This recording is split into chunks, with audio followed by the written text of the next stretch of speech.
Hello everyone, welcome back to our channel English Madhyam के platform पे हम editorial based practice exercise solve कर रहे हैं। स्टार्ट करते हैं आज का session with thought of the day, that is every day is a chance to get better, don't waste it. यानी कि आपके पास हर दिन एक समय है, आप जो पहले कभी नहीं कर पाए या आप करना चाहते थे, जो आपके पास काश है ना, उस काश को रियलिटी में बनाने का आपके पास हर दिन एक समय है। ठीक है, आपके पास है कि आप उस समय को कैसे यूटिलाइज करते हैं। जब तक आप जीवित हैं, जब तक आपके पास वो एज भी, कई चलो गवर्नमेंट एग्जाम में मान लेते हैं एज एक फैक्टर है कि हाँ एक एज के बाद में आप नहीं दे सकते, बट लाइफ में बहुत सारी ऐसी चीज़ें हैं जो आप किसी भी उम्र के किसी भी पड़ाव में कर सकते हैं। अगर हम इंडियन इतिहास में देखें तो मुझे ज़्यादा डिटेल्स नहीं पता है, बट एक कोई एक्टर थे A.K. हंगल नाम से, वो हमेशा बुजुर्ग के ही रोल करते थे, बट क्योंकि उन्होंने अपनी फिल्मी करियर की शुरुआत भी 50 साल से ऊपर की उम्र में करी थी। ठीक है, दैट मीन्स, और हमने कई दफ़ा ऐसे एग्जाम्पल भी देखे हैं कि कोई बहुत बुजुर्ग व्यक्ति हैं जिन्होंने 10वीं का एग्ज़ाम दिया, 12वीं का एग्ज़ाम दिया, कोई महिला है जिन्होंने अपने सारे पारिवारिक जो भी उनके कर्तव्य हैं वो निभाने के बाद में उन्होंने अपनी डिग्रीज हासिल करी। तो ऐसे हमारे पास बहुत सारे एग्जाम्पल्स हैं।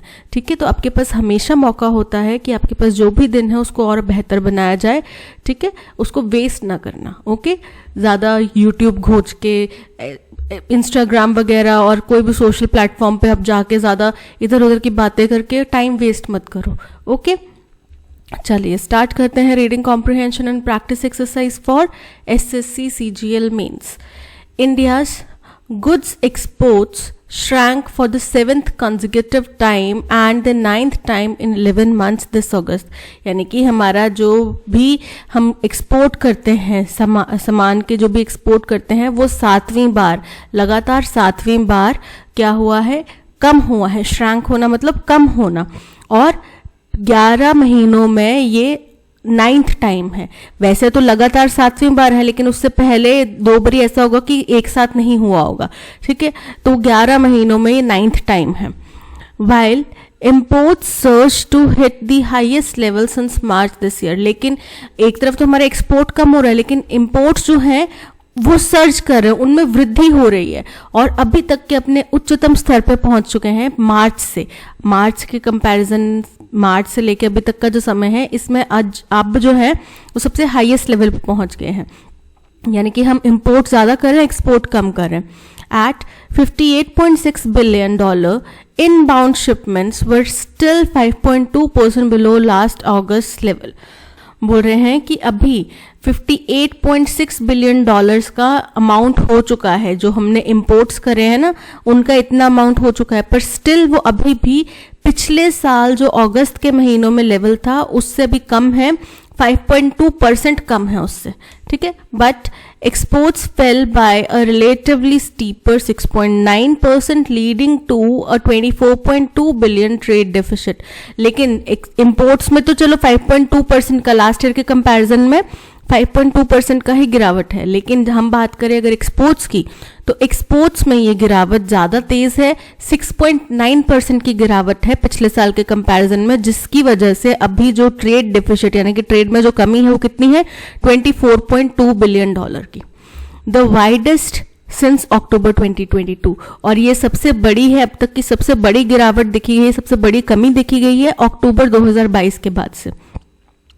Goods exports are now down 11.9%। बोल रहे हैं गुड्स का एक्सपोर्ट जो है वो कितना गिरावट आ चुकी है, उसमें 11.9% पर है so far this year, and imports have drop 12.1%। अभी तक का जो इम्पोर्ट और एक्सपोर्ट का रेशो है वो बताया हुआ है, एक्सपोर्ट जो है वो 11.9% है और 12.1% जो है इम्पोर्ट्स की गिरावट है। और ये इस साल की बात हो रही है, पिछले साल के कंपैरिजन में नहीं। ये जो है यहाँ पे पिछले साल के कंपैरिजन में बताया गया था। ठीक है, और ये इस साल का बताया जा रहा है अभी तक का total. Services exports for last month. अच्छा, एक चीज का ध्यान देना कि जब भी जो ऐसे वाले टॉपिक्स आते हैं ना, जिसमें हम बता रहे होते हैं कि हमने कितना ग्रोथ करा, कितना गिरावट आई, ये 2-3 सिनेरियोस पे मार्क होता है। एक तो करंटली पिछले मंथ के कंपैरिजन में, पिछले साल के कंपैरिजन में, सेम मंथ पिछले साल के कंपैरिजन में, उसके बाद में ओवरऑल इस साल का जो टोटल होता है उसके कंपैरिजन में। ठीक है, तो हमें ये तीनों यहाँ पे आंकड़े मिलेंगे। आपने कंफ्यूज नहीं होना, क्वेश्चंस ध्यान से देखना कि वो पिछले साल के कंपैरिजन में पूछ रहे हैं या इस साल का एवरेज पूछ रहे हैं या फिर पिछले महीने के कंपैरिजन में पूछ रहे हैं, क्या पूछ रहे हैं, और या फिर क्या एक्सपेक्टेड था उसके कंपैरिजन में पूछ रहे हैं। तो क्वेश्चंस ध्यान से पढ़ना। ठीक है, services exports for last month will be known later.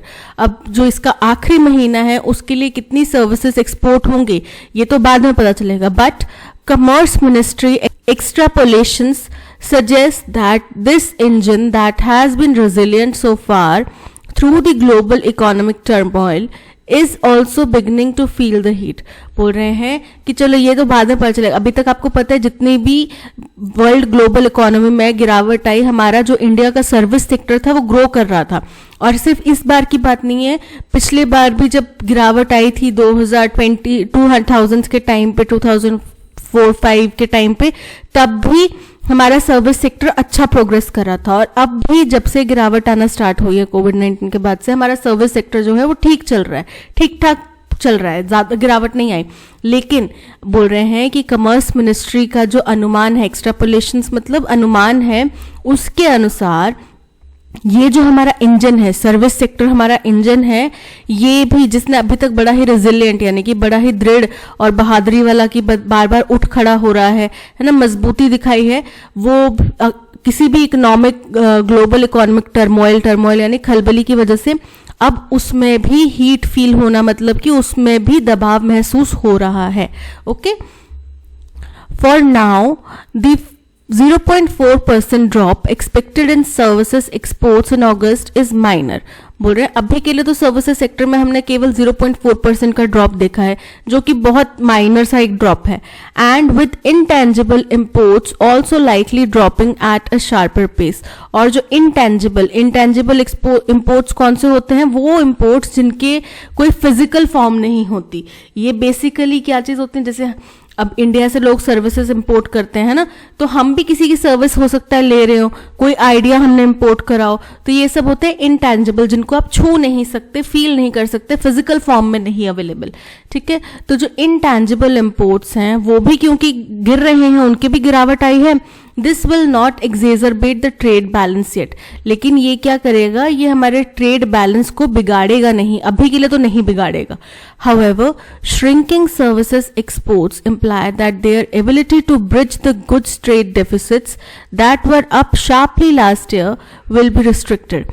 अब बोल रहे हैं लेकिन सर्विसेज एक्सपोर्ट का कमी होना, इससे क्या मतलब समझ में आता है? इसका साफ तौर पे ये इंडिकेशन है कि पिछले साल जब गुड्स के ट्रेड में कमी आई थी तो हमारे सर्विसेज सेक्टर ने उसको आउट परफॉर्म करके बैलेंस बना लिया था। तो बोल रहे हैं कि इस बार जो गुड्स ट्रेड डेफिसिट्स होंगे, यानी कि गुड्स के एक्सपोर्ट में कमी होगी, उसको ये ब्रिज करने में उसकी काबिलियत कम हो जाएगी। ठीक है, जो कि पिछले साल बहुत ज्यादा थी, पिछले साल इन्होंने बहुत अच्छा परफॉर्म करा था। विल बी रिस्ट्रिक्टेड, दस raising the possibility of wider current account deficit, जिसकी वजह से अब करंट अकाउंट डेफिसिट्स में और ज्यादा कमी हो सकती है फॉर दिस क्वार्टर।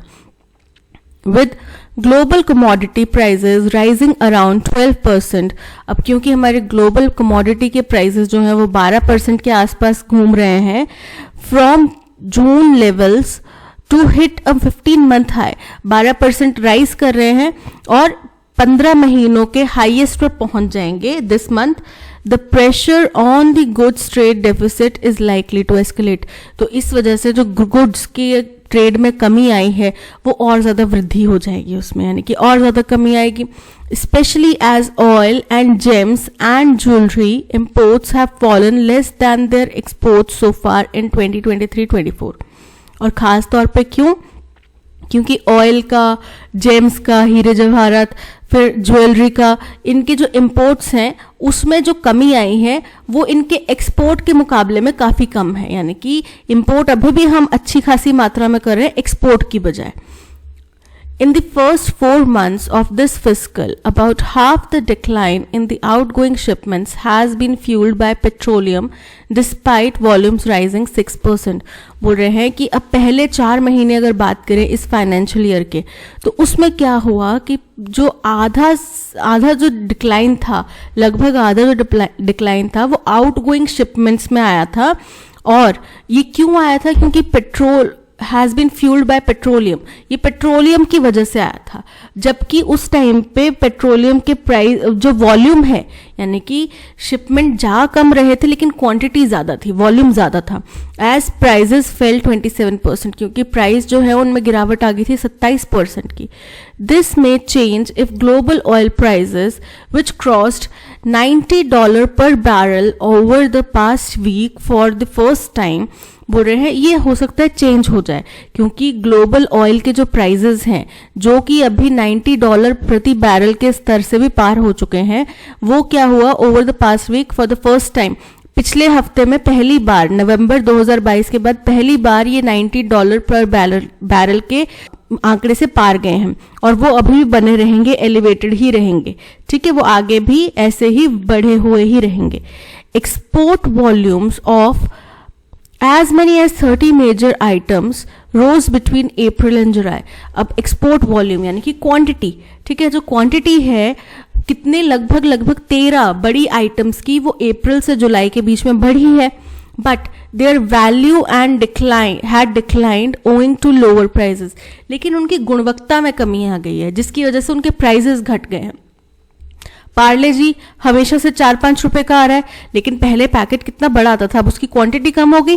आजकल बाकी कंपनीज ने भी 5-5 रुपीज की बिस्किट के पैकेजिंग निकाल दी है, लेकिन उसमें जो बिस्किट का साइज होता है वो कम है, छोटा है, राइट. तो ये क्या हो गया, उनकी क्वालिटी गिर गई, वॉल्यूम तो बढ़ गया. ठीक है, अब कोई बंदा पहले 30 रुपए में 3 पैकेट खरीद रहा था, अब वो 30 रुपए में कितने खरीद सकते हैं? 3 पैकेट खरीदा तो अब वो 6 पैकेट खरीद सकता है, राइट. लेकिन उसमें क्वांटिटी की जो उसकी आइटम्स की गुणवत्ता है वो गिर गई. That is a good omen about demand for Indian goods amid the gloom. बोल रहे हैं ये बड़ी एक ओमेन होता है, संकेत. तो ये अच्छे संकेत हैं अबाउट डिमांड फॉर, क्योंकि किसके बारे में, हमारे इंडियन गुड्स की जो डिमांड है इस किस बीच में, एमिड द ग्लूम. ग्लूम मतलब रुकावट, मंदी. इस मंदी के बीच में भी, निराशा के बीच में भी ये जो हमारे अच्छे संकेत मिल रहे हैं, ये जो हमारी डिमांड बढ़ रही है, ये अच्छे संकेत है. And the government believes rising commodity prices will help trade tallies. और गवर्नमेंट का मानना ये है कि अगर कमोडिटीज के, चीज़ों के प्राइजेस बढ़ेंगे तो उससे क्या होगा, ट्रेड टैलीज मतलब उनके अकाउंट्स, उनके रिकॉर्ड्स हैं वो अच्छे हो जाएंगे. यानी कि देखो, आप अभी कोई 5 रुपए की चीज़ बेच रहे हैं, अगर वो 10 रुपए की बिकेगी तो सामने वाले बंदे ने तो खरीदनी है, लेकिन आपके पास 5 के बजाय कितने रुपए आएंगे, 10 रुपए आएंगे. ठीक है, तो ये चीज़ हमारे लिए अच्छी है. But they could also be double edge sword for India as its strategic gambit to import more Russian oil has turned less lucrative. बोल रहे हैं लेकिन ये इंडिया के लिए दो-धारी तलवार भी हो सकती है. क्यों? क्योंकि जो हमारी रणनीति थी ना कि हमने एक दाव लगाया था रशियन ऑयल के ऊपर कि जिस टाइम रशिया यूक्रेन वॉर चल रहा था हमने रशिया से ज़्यादा ऑयल इंपोर्ट करा था, तो ये इतना ज़्यादा लाभकारी साबित नहीं हुआ अभी तक. ठीक है, इससे हमें ज़्यादा कुछ फ़ायदा नहीं हो पाया या हम नहीं उठा पाए. लेकिन ये दो-धारी तलवार भी हो सकती है कि हम बात तो करें कि हमारे गुड्स की डिमांड बढ़ जाएगी तो हमारे लिए अच्छा है, हमारे लिए 5 रुपए की बजाय 10 रुपए आएंगे. लेकिन पॉसिबिलिटी ये भी है कि क्वालिटी कम होने की वजह से, क्वालिटी में खराबी होने की वजह से इंपोर्ट एक्सपोर्ट बंद हो जाए, वो हमसे ना खरीदना चाहें सामान. ठीक है, moreover sticky inflation could further dampen demand. बोल रहे हैं और ज़्यादातर, और इसके अतिरिक्त क्या है कि जो स्टिकी यानी कि बड़े लंबे टाइम तक रहने वाली जो इन्फ्लेशन है, कुड फर्दर, ये आगे भी कमजोर कर सकती है डिमांड को. डैम्पन मतलब कम करना, especially in key market such as the European Union. खास तौर पे जो इंडिया की मुख्य मार्केट्स है ना, जहाँ पे मुख्य तरह इंडिया जो है एक्सपोर्ट करता है, जैसे कि European Union, which just hiked interest rates to a record high, जिसने अभी अभी अपने इंटरेस्ट रेट्स बढ़ा दिए हैं अभी तक के उच्चतम स्तर पर. Inflation reheated in the United States last month, but not enough yet to dent festive demand that may lift order books in coming months. बोल रहे हैं कि इन्फ्लेशन जो है यूनाइटेड स्टेट्स में वो फिर से तरोताज़ा हो गई है पिछले महीने से, लेकिन अभी वो इतनी नहीं है कि फेस्टिव डिमांड्स में, अभी फेस्टिव सीजन्स हैं, दिवाली दशहरा सब आने वाला है, तो फेस्टिव डिमांड्स के चलते हुए वो हमारी लोगों की खरीदारी को कम कर सके, इतनी नहीं हुई है अभी इन्फ्लेशन, तो जिसकी वजह से lift order books in coming months, जिसकी वजह से जो हमारा बिजनेस है वो और ज़्यादा बढ़ सकता है फेस्टिवल्स की वजह से आने वाले महीने में. That engineering goods which account for a quarter of India's exports clock their first uptick after 8 months in August.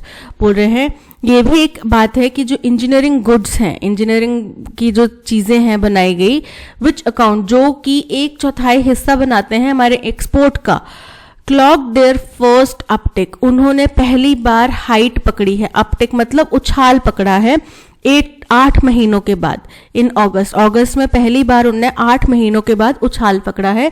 With half of the 14 की सेगमेंट्स ऑफ एक्सपोर्ट्स ग्रोइंग, जिसमें कि 14 जो मुख्य की सेगमेंट्स हैं उनके आधे जो हैं वो एक्सपोर्ट में ग्रोथ कर रहे हैं. The best performance in 9th month, जो कि 9 महीनों की सबसे अच्छी परफॉर्मेंस है, इज अ वेलकम साइन, और ये स्वागत करने योग्य साइन है, इंडिकेशन है. India needs to do all it can to nurture precious green shoots and support exports. बोल रहे हैं कि हिंदुस्तान को हर वो कदम उठाना चाहिए जो ये सुधार के जो संकेत दे रहे हैं, पॉजिटिव अर्थव्यवस्था के जो संकेत दे रहे हैं, उसको और ज़्यादा पाल सके, उसको और ज़्यादा पोषित कर सके. नर्चर करना मतलब पालन पोषण करना, तो उसको और ज़्यादा पोषित कर सके. तो ये था सारा का सारा पैसेज. अब चलते हैं अपने क्वेश्चन नंबर फर्स्ट की तरफ. क्वेश्चन नंबर फर्स्ट कह रहा है what has been the recent trend regarding India's goods exports based on the provided passage. क्या रीसेंट ट्रेंड दिख रहे हैं हमें? They have grown for the last 7 months. ऐसा नहीं है, पिछले 7 महीनों में लगातार, ये पिछले 7 महीनों की बात नहीं है, पिछले बार लगातार 7वीं बार इसमें ड्रॉप आया है, डिप आया है. They have shrunk for the 7th consecutive time in August. Option B is correct. How has the change in global commodity prices affected India's trade dynamic? अब दुनिया भर के जो commodity prices हैं उसमें जो change आया है उससे हिंदुस्तान का trade dynamic कैसे change हुआ है? Imports भी कम हुए, export भी कम हुए, लेकिन जितने export कम हुए हैं import उतने कम नहीं हुए हैं. हमें काफ़ी चीज़ें अभी भी import करनी पड़ रही हैं, ठीक है. The rising commodity prices have only benefited India's trade. ऐसा नहीं है. The decline in global commodity prices has caused a surge in India's exports. ऐसा भी नहीं है, बढ़ोतरी तो नहीं हुई है ना एक्सपोर्ट में, कमी हुई है. Rising commodity prices might benefit trade tallies, but it also has implication for India's strategy to import Russian oil. Option C is correct कि भाई हाँ, हो सकता है हमारी ट्रेड टैलीज में फ़ायदा हो, लेकिन हमारे लिए दो धारी तलवार बनी हुई है, क्योंकि जैसे कि हमारा रशियन ऑयल को इंपोर्ट करना ज़्यादा सफल साबित नहीं हो पाया, वैसे हो सकता है कि इसमें भी हो. ठीक है, तो पॉसिबिलिटी दोनों चीज़ों की है. What can be inferred about engineering goods exports from India based on recent data. भाई इन्होंने क्या किया है, पिछले 8 महीनों का सबसे बेस्ट परफॉर्मेंस दिया. 8 महीनों पहली बार ये इंक्रीज हुआ है और 9 months का पहला उच्चतम इन्होंने अपना परफॉर्मेंस दिया है. Right, they have been declining consistently for the past year. ऐसा नहीं है. Their export value has surged due to increased prices. ये भी गलत है. They saw first increase in August after 8 stagnant months. Option C is correct. What is the tone of the second paragraph? तो second paragraph की tone जो है वो काफ़ी पेसिमिस्टिक है, क्योंकि सेकेंड पैराग्राफ में मुख्य तौर पे इंडिया के सामने जो चैलेंजेस आ रहे हैं, चाहे वर्ल्ड कमोडिटी प्राइजेस हों, चाहे हमारी एक्सपोर्ट वैल्यूज में कमी आई हो, इंक्रीज हो वॉल्यूम का, पोटेंशियल प्रॉब्लम्स हो जैसे कि स्टिकी इन्फ्लेशन, जो हमारा रशियन ऑयल को इम्पोर्ट करने का स्ट्रैटेजिक फैसला था उसका विफल होना, ये सारी चीज़ें उसमें बताई गई. तो ऑप्टिमिस्टिक नहीं है, इनडिफरेंट नहीं है, न्यूट्रल नहीं है. तो बचा क्या? पेसिमिस्टिक यानी कि नकारात्मक है, तो नेगेटिव है obviously. Option D is correct. Which of the following titles best captures the essence of the passage? India's soaring trade success. तो सक्सेस की बात नहीं कर रहे ना हम, बेसिकली जो चैलेंजेस आ रहे हैं अभी, जो अपॉर्चुनिटीज मिल रही हैं, चैलेंजेस आ रहे हैं, ट्रेड का क्या सिनेरियो चला हुआ है, इन सब चीज़ों के ऊपर बात की गई. The global impact on Indian goods and services. ऐसा नहीं है, केवल ग्लोबल इम्पैक्ट नहीं डिस्कस किया गया, बाकी चीज़ें भी डिस्कस की गई. Challenges and opportunities in India's trade scenario. Option C is correct कि क्या क्या चैलेंजेस मिल रहे हैं, क्या क्या अपॉर्चुनिटीज मिल रही हैं, कहाँ पे हमने अच्छा परफॉर्म करा, कहाँ पे खराब परफॉर्म करा. ओके, पैराजंबल का क्वेश्चन है, yet and this among the many feats that the Mumbai based author pulls off. Yet मतलब ये भी, और ये this among the many feats, और ये किस में शामिल है, बहुत सारी उनकी विक्ट्रीज में शामिल हैं जो कि मुंबई बेस्ड एक ऑथर है उनके पास हैं, ये भी उनमें शामिल है. तो यानी कि ये भी से बात हो रही है, तो पी हमारा फर्स्ट स्टेटमेंट तो नहीं हो सकता. ऑप्शन में देखो कहीं है भी नहीं, हटाओ इसको.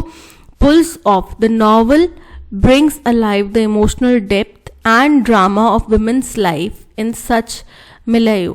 बोल रहे हैं कि ये जो नॉवल है ये जीवंत कर देता है किस चीज़ को, जो हमारे इमोशंस की गहराइयाँ हैं, जो हमारे किसी भी महिला के जीवन में ऐसी सामाजिक परिस्थितियों में जो उनके जीवन में जो ड्रामा होता है, इन सब चीज़ों को जीवंत कर देता है.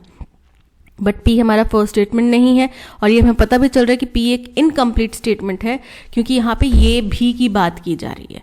ठीक है, तो भी मतलब पहले कुछ आया होगा तो भी आएगा. ठीक है, mainly to fulfil men's physical needs and elders are always right. ये भी इनकम्प्लीट स्टेटमेंट लग रहा है कि खास मुख्य तौर पे वो मर्दों की फिजिकल नीड्स को फुलफिल करने के लिए, और एल्डर्स आर ऑलवेज राइट. ठीक है, तो मतलब कुछ स्टेटमेंट यहाँ पे मिसिंग है. फर्स्ट पार्ट इसका, फर्स्ट हाफ जो है वो मिसिंग है.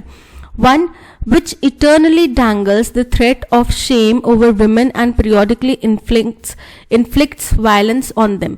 बोल रहे हैं एक चीज ऐसी है जो अनंत तक उनके ऊपर मंडराती रहती है खतरे के तौर पे, कि भाई औरतें हैं घर में तो हमारे इज्जत कभी भी कुछ भी हो सकता है हमारे साथ में, हमारी इज्जत कभी भी खराब हो सकती है, या फिर हमने कुछ भी कर दिया तो मर्दों की इज्जत पे सवाल आ जाता है, हमने जीन्स पहन ली तो भी मर्दों की इज्जत पे सवाल आ जाता है. तो ये चीज़ें हैं कि उनके साथ में एक शेम जो है, थ्रेट ऑफ शेम, ये जुड़ा रहता है, एसोसिएटेड रहता है, और पीरियोडिकली समय समय पर हमें उनके ऊपर अत्याचार, वायलेंस होता हुआ भी दिखता है.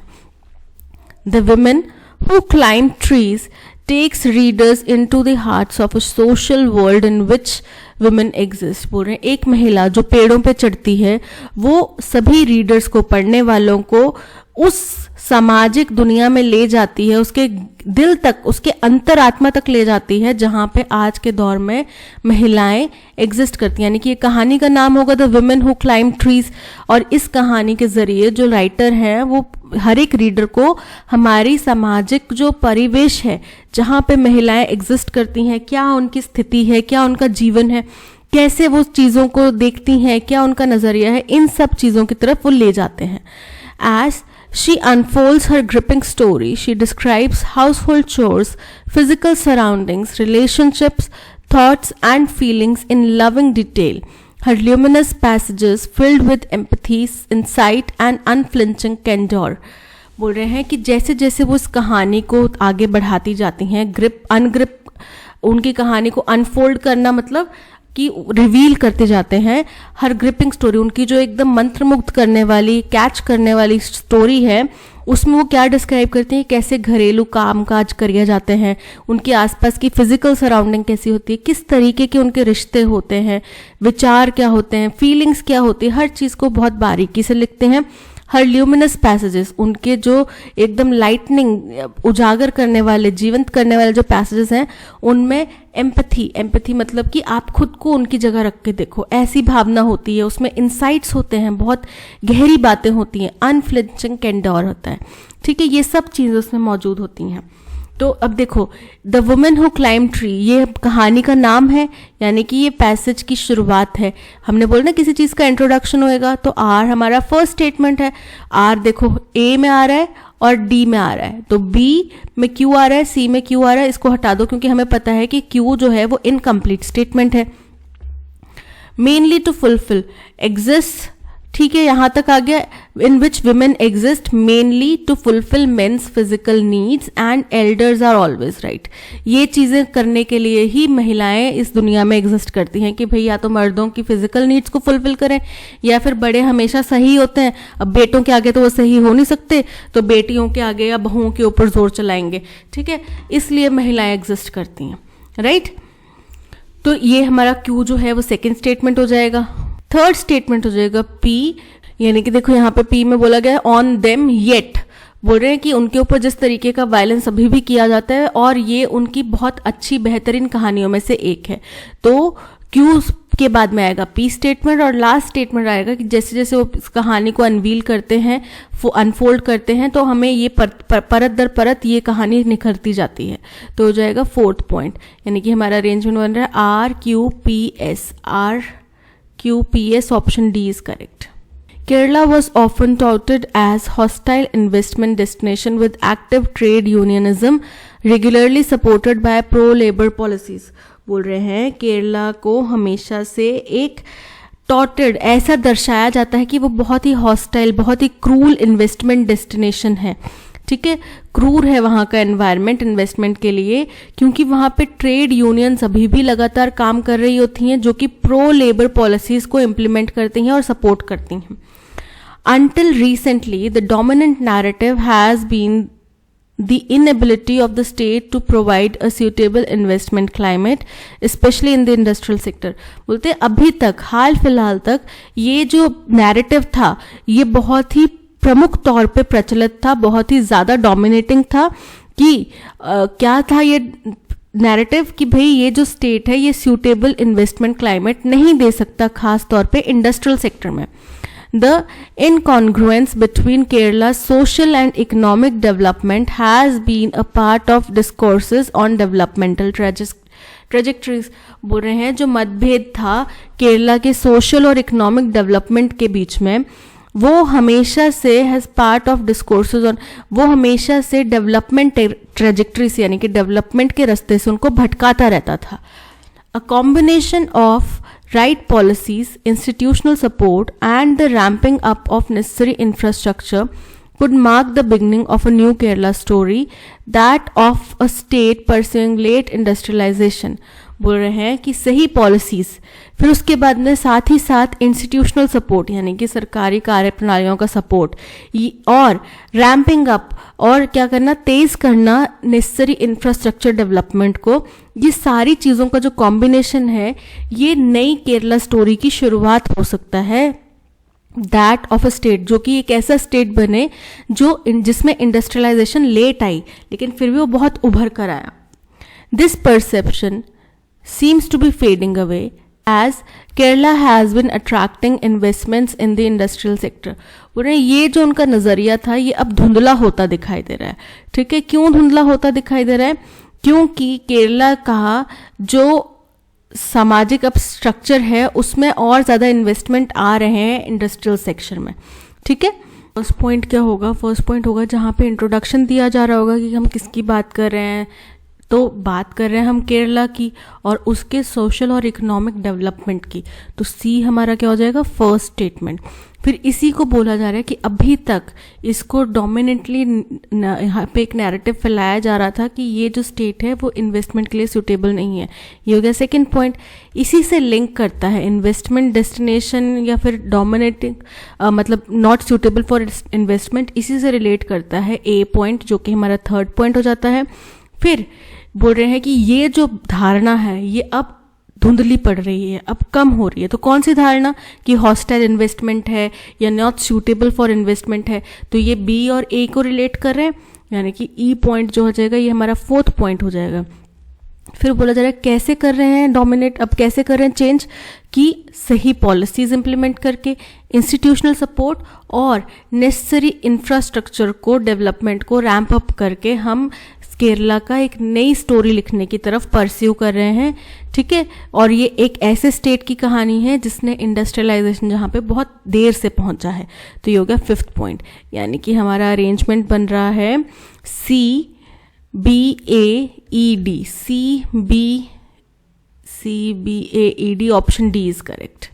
The new electric car cost an arm and a leg. Cost an arm and a leg इस ईडियम का मतलब होता है बहुत ज़्यादा एक्सपेंसिव होना, ठीक है। जैसे कि बोलते हैं ना कि ये लेने के लिए तो मुझे अपनी किडनी बेचनी पड़ेगी, हिंदी में बोलते हैं कई बार, मजाक मजाक में मूवीज़ में भी बोला जाता है कि ये चीज़ खरीदने के लिए तो मुझे अपनी किडनियाँ बेचनी पड़ेंगी। सेम चीज़ है कि इतनी एक्सपेंसिव है कोई चीज़। तो needs physical strength to drive? No, is very expensive. Option B is correct. बहुत ज़्यादा expensive है। Incorrectly spelled word हमें देखना है acknowledgement, correct है accommodate, double M आएगा accommodate में, single M नहीं आता, double M आता है accommodate। Option B is correct क्योंकि इसकी spelling है incorrect। Bubble is a oldest member in our Black Ice Club. A An consonants vowels, ठीक है। तो क्या आएगा? ओल्डेस्ट, ओ साउंड आ रही है, ठीक है। ओल्डेस्ट यानी कि क्या साउंड आ रही है? ओ साउंड आ रही है, तो ओ के साथ में क्या आएगा? ए की बजाय एन, ठीक है। An oldest member, option D is correct. The South Asian Association for Regional Cooperation Summits ended in 2014, but the Secretariat somehow keep itself busy। बोल रहे हैं साउथ एशियन सार्क का जो कॉरपोरेशन है वो खत्म हो चुका है। कब? 2014 में, लेकिन उसके जो सेक्रेटेरिएट हैं वो अभी भी कार्यरत हैं, काम कर रहे हैं। The Non-Aligned Movement NAM and G77 had their heyday मतलब एकदम उच्चतम स्तर पे जब वो थे, जब उनका नाम गूंजता था, वो थे, सुनहरे दिन उनके भी थे in the cold war era. कब थे? कोल्ड वॉर एरा में। Later they lost their relevance, फिर उसके बाद उनकी ज़रूरत खत्म हो गई, बट दे स्टिल एग्जिस्ट, लेकिन आज भी इनके जो सेक्रेटेरिएट है, इनके जो दफ्तर हैं वो कार्यरत हैं। Despite serious policy divergence on China and Myanmar, the Association of Southeast Asian Nations continues to function, consuming reams of paper to issue long communiques। बोल रहे हैं कि चाइना और म्यांमार में पॉलिसीज़ को लेके बहुत बड़ा मतभेद है, फिर भी जो association of south east Asian nations ASEAN है वो अभी भी कार्य कर रहा है, अभी भी वहाँ पे किसी न किसी तरीके की फंक्शनिंग चल रही है, जिसको उदाहरण दिया गया consuming reams of paper to issue long communiques, की लंबी लंबी अपनी वार्तालाप को छेड़ने के लिए, जारी करने के लिए वो क्या करते हैं? पेपर का इस्तेमाल करते हैं। Mysterious are the ways in which multilateral groupings prosper and wither away. बोल रहे हैं कि बड़े ही विचित्र रूप से ये मल्टीलैटरल ग्रुप्स जो हैं ये फलते फूलते हैं और फिर एक दिन धराशायी हो जाते हैं, खत्म हो जाते हैं। तो ये हमारा फर्स्ट स्टेटमेंट हो सकता है डी, क्योंकि यहाँ पे हम पैराग्राफ की शुरुआत जहाँ पे सारे मल्टीलैटरल ग्रुप्स के एग्जाम्पल दिए गए हैं कि किस तरीके से वो फलते फूलते और किस तरीके से वो खत्म हो जाते हैं, उसकी शुरुआत है, ठीक है। यहाँ पे बताया जा रहा है कि मल्टीलैटरल ग्रुप्स किस तरीके से फलते फूलते हैं और खत्म होते हैं, वो बड़ा ही विचित्र है। सो फर्स्ट ऑप्शन डी होगा हमारा। अब कहाँ कहाँ पर ऑप्शन डी है? इससे केवल ए में ऑप्शन डी है, ठीक है। बाकी बी में सी है, ए है, तो ये सारे तो नहीं होंगे क्योंकि ये सारे तो उदाहरण हैं, तो यानी कि हमारा आंसर ए करेक्ट है। चलिए आगे देखते हैं। अब इसके बाद में क्या आएगा कि फिर वो शुरुआत करते हैं कोल्ड वॉर एरा के टाइम से, यानी कि प्राचीन समय से उन्होंने शुरुआत करी। बोला कि नॉन अलाइंड मूवमेंट का उदाहरण ले लो, G77 का उदाहरण ले लो। ये बहुत अच्छे ग्रुप्स थे अपने, जब कोल्ड वॉर एरा का समय था उस टाइम सुनहरे दौर में थे अपने, पर उनके बाद में इनका रेलेवेंस खत्म हो गया, इनका ज़रूरत खत्म हो गई, लेकिन आज भी ये चल रहे हैं, ठीक है। ये हो गया सेकेंड पॉइंट। थर्ड पॉइंट हो गया फिर उसके बाद में साउथ एशियन एसोसिएशन का 2014 में ख़त्म हो चुका है ये, लेकिन इसको भी अभी भी इनके सेक्रेटेरिएट जो हैं वो कार्यरत कर हैं अभी भी। और फिर फाइनल हो गया कि इन सब बहुत हमारे, क्योंकि चाइना और म्यांमार के बीच में बहुत ज़्यादा डिफरेंसेस है, फिर भी एहसान भी अभी तक चल रहा है, ठीक है। ये एग्जाम्पल्स हैं, ये तीनों जो हैं ए बी सी स्टेटमेंट, ये एग्जाम्पल्स हैं, तो option A D B A C is correct. No sooner did we arrived at the airport that we got onto our flight to Atlanta। बोल रहे हैं कि हम अभी वहाँ पे पहुँचे ही थे और हमें अपनी अटलांटा की फ्लाइट में जाना पड़ा। तो पहुँचे ही थे, डिड के साथ में ईडी वाला फॉर्म वर्ब का नहीं आता। No sooner did we arrive, ठीक है, अराइव आएगा ना कि arrived. So no sooner did we arrive at the airport, option A is correct. Kidney beans were boiled quickly when Nisha added a substance that speeds up a chemical reaction without being consumed by the reaction itself. One word substitute करना है. तो अगर आप लोगों ने chemistry ढंग से पढ़ी है तो आपको पता है कि कोई भी जो चीज़ किसी भी प्रोसेस को, केमिकल रिएक्शन को स्पीड अप करने के लिए डाली जाती है और वो खुद उसमें भाग नहीं लेती, उसको बोला जाता है catalyst. So option B catalyst is correct. Reactant, reactant मतलब वो सब्सटेंस जो खुद भी चेंज महसूस करता है, जिसमें चेंज होता है किसी भी केमिकल प्रोसेस के दौरान में. एंजाइम मतलब वो प्रोटीन जो कि बायोलॉजिकल कैटलिस्ट एक्ट करता है, यानी कि ये भी कैटलिस्ट ही होता है लेकिन ये बायोलॉजिकल, केमिकल कैटलिस्ट नहीं होता, बायोलॉजिकल कैटलिस्ट होता है.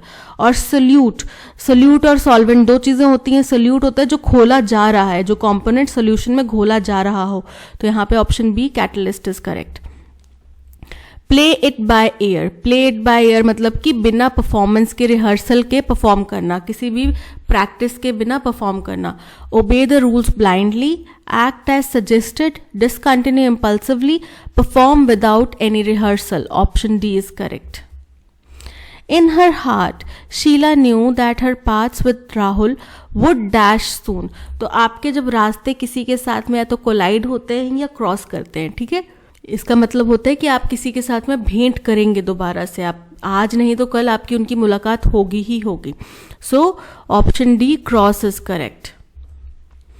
As I walked through the old town, I could not help but feel a sentimental longing for the simpler times of my childhood. यानी कि वन वर्ड सब्स्टिट्यूट करना है. अ sentimental longing, जब आप अपनी पुरानी यादों को ताज़ा कर रहे होते हैं, अपनी कोई भी पुरानी चीज़ें देख रहे होते हैं, अपनी स्लैम बुक्स वगैरह या अपनी पुरानी पिक्चर्स देख रहे होते हैं, तो आप क्या सोचते हैं, यार कितने अच्छे दिन थे ना वो, काश वो दिन हमें एक बार फिर जीने मिल जाए. यही सोचते हैं. उस फीलिंग को क्या बोलते हैं, nostalgia. Option D is correct. Affection मतलब लगाव, स्नेह. होम सिकनेस मतलब घर की याद आना. और इनर्शिया ये एक तरीके की फोर्स है जो कि अनचेंज रहती है. So option D nostalgia is correct. With these words Titus began to move. इन शब्दों के साथ में टाइटस जो है वो मूव करने लगा.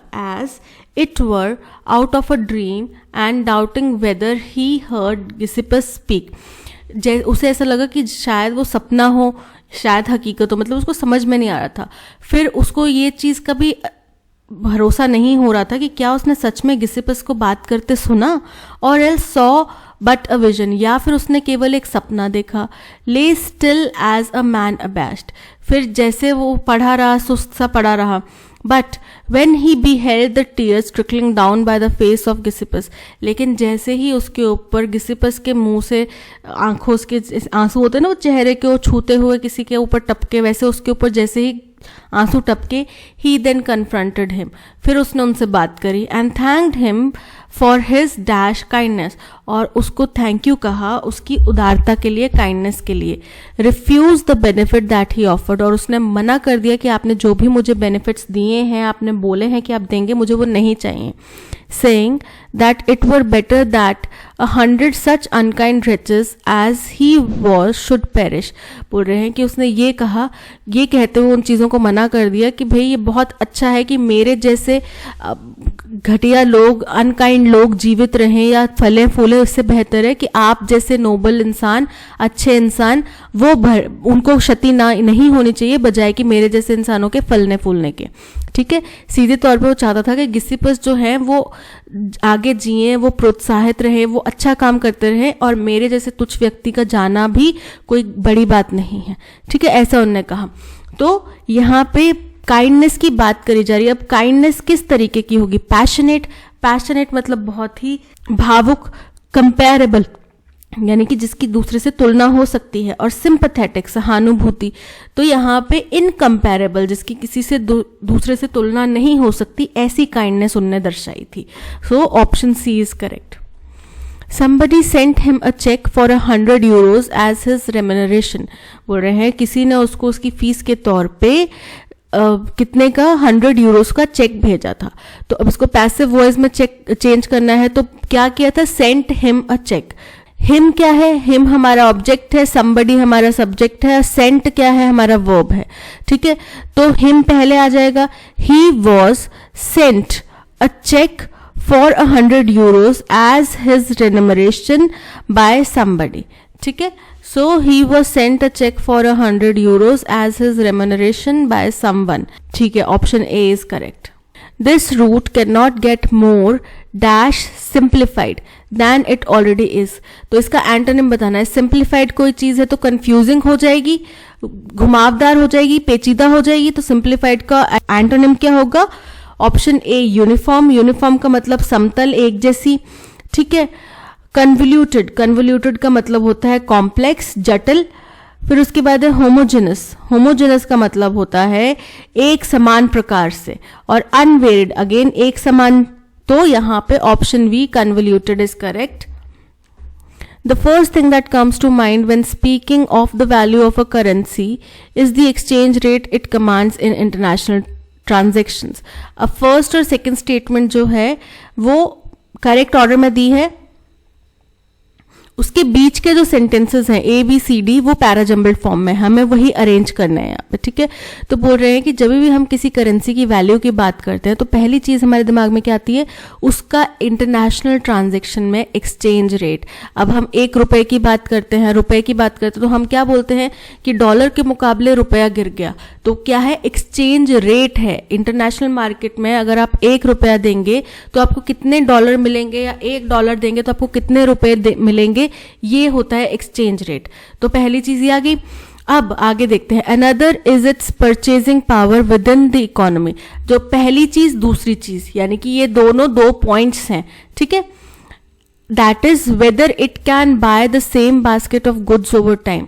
यानी कि क्या मतलब है कि दूसरी चीज है उसकी परचेजिंग पावर किसी इकोनॉमी के अंदर, जिसका मतलब है कि लंबे समय तक क्या एक पर्टिकुलर अमाउंट से वो कितनी चीजें खरीद सकता है. परचेज बास्केट का मतलब क्या होता है कि जैसे आप सपोज करो कि आपने कोई 5 आइटम्स 100 रुपीज की खरीदी.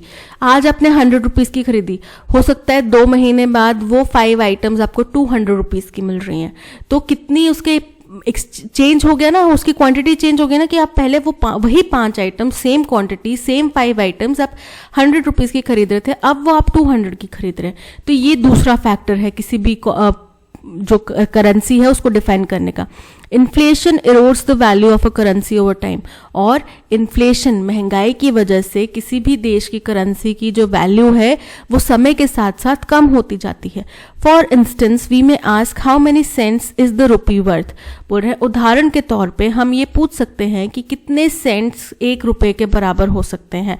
तो ये तो फर्स्ट वाला जो पॉइंट था, फर्स्ट पॉइंट जो हमारा कि उसकी वैल्यू कितनी, एक्सचेंज वैल्यू कितनी है, ये उसका एग्जाम्पल है. यानी कि बी हमारा फर्स्ट पॉइंट होएगा, क्योंकि आप कोई बात करें उसी के बाद आप उसका एग्जाम्पल दे रहे हैं तो बी हमारा फर्स्ट पॉइंट होगा. But there is more fundamental sense in which the value of a currency is to be understood and it has nothing to do with prices. बोल रहे हैं लेकिन एक और बहुत ही भौतिक तरीका है जिसकी वजह से जो वैल्यू है करेंसी की वो डिटरमाइन की जाती है, समझी जाती है, और इसका प्राइसेस से कोई भी लेना देना नहीं है.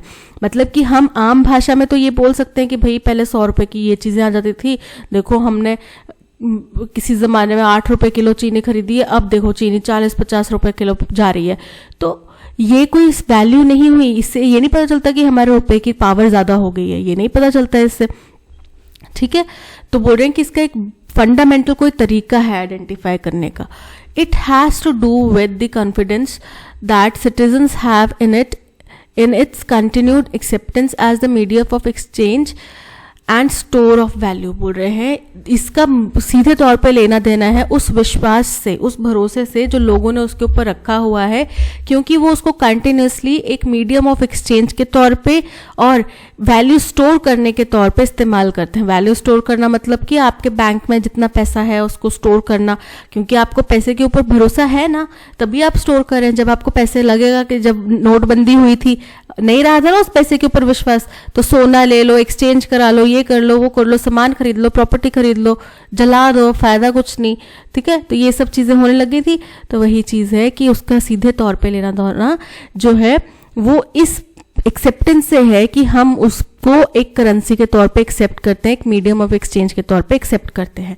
तो ये तो डायरेक्टली सी पॉइंट से लिंक्ड है, यानी कि सी में यहाँ पे बोला गया nothing to do with prices but it has to do with the confidence. तो सी के बाद आएगा डी और 1 के बाद आएगा बी, यानी कि बी हमारा फर्स्ट स्टेटमेंट है और सी और डी जो है ये एक साथ आएंगे, और ए जो है वो सेकेंड स्टेटमेंट होगा। क्यों? क्योंकि ये फर्स्ट पॉइंट बताया तो सेकंड पॉइंट ए में बताया गया। तो हमारा अरेंजमेंट क्या बन रहा है? बी ए सी डी, ये हमारा अरेंजमेंट बन रहा है B A C D, option B is correct. In course by time, अब कोर्स बाय टाइम नहीं होता, कोर्स ऑफ टाइम होता है, मतलब एक समय अंतराल, एक टाइम पीरियड की आप बात कर रहे होते हैं, ठीक है। तो इन कोर्स ऑफ टाइम होता है, जैसे जैसे समय जा रहा है। तो ऑप्शन ए में ही एरर है, बाय टाइम नहीं ऑफ टाइम होगा। Chameleons can change their colour in an instant in order to blend with their background. बोल रहे हैं कैमलियंस चुटकी बजाते ही अपना कलर चेंज कर सकते हैं ताकि वो उनके बैकग्राउंड के साथ मिक्स हो जाए, जिससे कि वो प्रेडेटर से, यानी कि उनको जो खा सकते हैं जीव, उनसे बच जाए। They also have the dash to move each of their eyes independently, और उनके अंदर ये भी काबिलियत होती है, ये भी पावर होती है कि वो अपनी हर एक आंख को इंडिपेंडेंटली मूव कर सकें। यानी कि अगर एक आंख राइट आई पीछे की तरफ देख रही है तो लेफ्ट आई आगे की तरफ देख सकती है, ठीक है। They are also capable of looking in any direction, अब क्योंकि उनकी आंखें इंडिपेंडेंटली मूव कर सकती हैं, यानी कि वो किसी भी डायरेक्शन में देख सकते हैं। कैमलियंस फीड ऑन इंसेक्ट्स, वो कीड़े मकोड़े खाते हैं। They catch them with the help of their sticky tongue, वो उसको अपनी स्टिकी टंग की मदद से कैच करते हैं।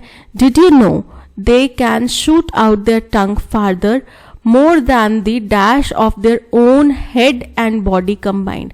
बोल रहे हैं क्या आपको पता है कि वो अपनी टंग जो है वो इतनी दूर फेंक सकते हैं कि जितना उनका शरीर, सर से लेके शरीर तक का जो हिस्सा है उसकी जो लेंथ होगी उससे भी ज्यादा वो दूर तक उसको फेंक सकते हैं, ठीक है। तो हमें पता चल गया पहले में कोई काबिलियत से रिलेटेड वर्ड होएगा और दूसरे में लंबाई से रिलेटेड होएगा। तो फर्स्ट पावर और ब्रेड्थ, ब्रेड्थ नहीं होती कभी भी किसी जानवर की, लेंथ ना मापी जाती है। Means and width, ability and length, option C is correct. The student said we wish we didn't have to write exams, अब स्टूडेंट्स की इच्छा थी, वो ने कहा कि हमारी इच्छा है कि काश हमें ये एग्जाम ना लिखने पड़े, राइट। होता है ना यार, भगवान बारिश करा दे, भगवान कैंसिल करवा दे पेपर, लास्ट मोमेंट तक सोच रहे होते हैं कैंसिल करवा दे, पोस्टपोन करवा दे। तो वही चीज यहाँ पे बोल रहे हैं। तो अब इसको हमने क्या करना है, रिपोर्टेड स्पीच में बदलना है।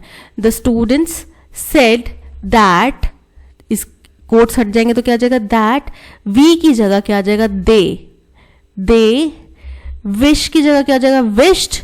फिर वी की जगह क्या आएगा, they didn't have to write exams, ठीक है। तो द स्टूडेंट्स से नहीं आएगा, the students said, they wished, they have not written नहीं आएगा। The students say, again, the students said that they wished they didn't have to write exams. Option D is correct. I will help you. He will say to me. वो मुझे बोलेगा कि मैं तुम्हारी मदद करता हूँ, ठीक है, या मैं तुम्हारी मदद करूँगा। तो इसको डायरेक्ट स्पीच में बदलना है तो क्या बोला जाएगा कि he will tell me that he will help me. He says to me, वो मुझसे कहता नहीं है, वो मुझसे कहेगा। He will tell me that he will help me. Option B is correct. Well, you do not have to imagine too hard. बोल रहे हैं खैर आपको ज़्यादा मेहनत नहीं करनी पड़ेगी ये इमेजिन करने के लिए, because this is the reality of C20, क्योंकि ये जो C20 है उसकी हकीकत है। अब C20 क्या है, the official civil society process of G20, यानी कि G20 का जो ऑफिशियल सिविल सोसाइटी का जो प्रोसेस है उसको नाम दिया गया है C20। Since India has taken over the latest presidentship, बोल रहे हैं क्योंकि इंडिया ने G20 की प्रेसिडेंटशिप ले रखी है, इसलिए ये आपको इमेजिन करना ज़्यादा मुश्किल नहीं होगा। The C20 process has been co-opted by the party in power in a not so subtle attempt. अब बोल रहे हैं कि देखो P हमारा फर्स्ट स्टेटमेंट नहीं हो सकता क्योंकि इसमें बोला जाएगा, खैर ये आपको ज़्यादा हार्ड नहीं होगा इमेजिन करना, राइट। तो ये हमारा फर्स्ट स्टेटमेंट नहीं हो सकता। ओके, यहाँ पे थोड़ा सा कंफ्यूजन है। ऑप्शंस जो है वो ABCD में यहाँ पे गलती हो गई टाइपिंग में, तो ये A है, ये B है, C और D। ठीक है, समझ में आ गया सब लोगों को, कंफ्यूजन तो नहीं होगा अब। तो A हमारा फर्स्ट स्टेटमेंट नहीं हो सकता। अब कहीं पे है A first statement, option D में है, एलिमिनेट कर दो इसको। फिर बोला जा रहा है कि C, जो C20 की जो प्रोसेस है जिसमें has been co-opted by the party in power in a not so subtle attempt, जो अभी इसके पावर में पार्टी है उसके द्वारा ऑप्ट की गई है, लेकिन ज़्यादा कुछ अच्छे तरीके से नहीं, at furthering its own political religious vision, क्योंकि उनका खुद का एक जो पॉलिटिकल रिलीजियस विजन है वो इसमें ज़्यादा प्रचारित होता दिखाई दे रहा है, giving it a very thin veneer of civil society respectability. बोल रहे हैं जिसकी वजह से सिविल सोसाइटी के अंदर इसको बहुत कम रिस्पेक्टेबल मिल रहा है, कोई बहुत कम अच्छे नज़रिए से देखा जा रहा है। Imagine a global civil society event in which the first several rows of audience are occupied by saffron-clad members of a single region। पूरा एक इमेजिन करो कि एक सामाजिक पूरी दुनिया का एक सिविल सोसाइटी इवेंट हो रहा है और उसमें पहले की आगे की जो कुछ पंक्तियां हैं, कुछ रोज हैं, वो एक ही ग्रुप के, एक ही समुदाय के, एक जैसे विचारधारा के लोगों द्वारा घेरी गई हैं। इसका साफ तौर पे मतलब क्या हुआ कि उनको प्रायोरिटी दी गई, उनको प्रेफरेंस दी गई। ठीक है, और इसका मतलब ये हुआ कि जो उसके ऑर्गेनाइजर हैं वो उन लोगों को प्रमोट करना चाहते हैं, उन लोगों को ही ध्यान में रख के वो सारा इवेंट किया गया होगा। तो बोल रहे हैं कि आप इमेजिन करो कि सैफरन भगवा वस्त्रधारी सदस्य जो हैं एक ही धर्म के, उनके द्वारा ये रोज ऑक्यूपाई की जा रही हैं, and whose coordination is in hands of institutions from the same religion, और जिसका प्रबंधन भी उसी रिलीजन के लोगों के द्वारा संचालित किसी संस्था द्वारा किया जा रहा है। ठीक है, तो अब ये आपको इमेजिन करने के लिए बोला, और ए ऑप्शन में बोला कि खैर ये ज़्यादा हार्ड नहीं है इमेजिन करना, क्योंकि C20 की रियलिटी है, यानी कि C के बाद में क्या आएगा, A स्टेटमेंट आएगा। तो C के बाद में A स्टेटमेंट आ गया और C हमारा ओपनिंग स्टेटमेंट आ गया, क्योंकि इसमें बताया जा रहा है जो एक घटना हुई है उसके बारे में कि पहली कुछ पंक्तियां भगवा वस्त्रधारी लोगों द्वारा घेरी गई थी, उनको ही ऑक्यूपाई की गई थी उनके द्वारा, और वही लोग जो है वो इस फंक्शन के, इस कार्यक्रम का आयोजन भी कर रहे थे।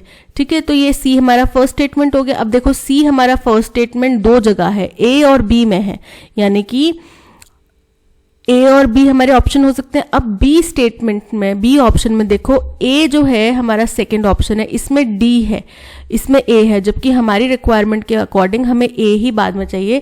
खैर D को भी देख लेते हैं। This dangerous deception is combined with another one where G20's focus on neoliberal economics is attempted to be covered by a green fig leaf called the green economy, and pliable NGOs are being called in to legitimize it। बोल रहे हैं ये एक बहुत ही dangerous dissipation है, दिखावा है, छलावा है।